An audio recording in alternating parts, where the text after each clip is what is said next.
En 1979, l'armée tanzanienne entre en Ouganda avec les rebelles ougandais pour chasser Idi Amin.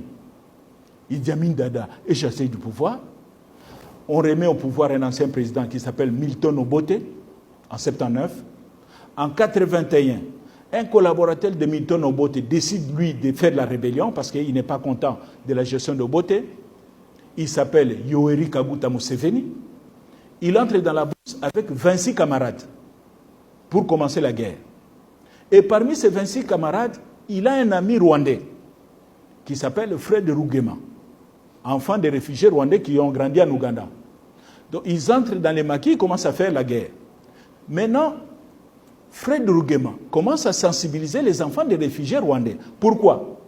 Parce que la campagne d'Obote essaie d'assimiler Museveni et les Banyarwanda. Museveni n'est pas Tutsi, il n'est pas Munyarwanda. Museveni est membre d'une tribu qu'on appelle Banyankole. Mais c'est une tribu, disons, proche des Banyarwanda. Mais ce ne sont pas des Banyarwanda. La campagne maintenant du pouvoir dit c'est les Banyarwanda qui nous attaquent. Et on commence à déstabiliser les jeunes dans les camps des réfugiés. Et ça donne une occasion à Museveni de commencer à recruter ces jeunes-là. Surtout Fred Rugema, il va aller commencer à sensibiliser les jeunes. C'est ainsi que Fred Rugema va recruter un jeune garçon réfugié rwandais au nom de Paul Kagame pour l'amener dans la rébellion. Le petit frère de Museveni, qui s'appelle Salim Saleh, va recruter un jeune qu'il avait connu au niveau de... Je crois qu'ils étaient dans une même école. Le petit s'appelle James Kabarebe. Salim Saleh l'amène dans la rébellion. Le mouvement de Museveni s'appelle NRM, National Resistance Movement, avec leur armée, NRA, National Resistance Army. Ils font la guerre, et puis en 1986, les NRM de Museveni gagnent la guerre. Et ils entrent à Kampala, ils prennent le pouvoir. 1986. Mais lorsque l'armée NRA, l'armée ougandaise de la rébellion, entre à Kampala, ils sont à peu près 20 000 hommes. Sur les 20 000 combattants de la NRA, 5 000 à peu près sont des Rwandais. Des enfants des réfugiés rwandais. Ils prennent le pouvoir. Et Museveni, pour les remercier pour leur contribution, il va les nommer à des postes clés. C'est ainsi que les Deputy Chief of Military Intelligence, les chefs du renseignement militaire adjoint, est nommé, c'est le major Paul Kagame, qui devient le numéro 2 de la sécurité militaire en Ouganda.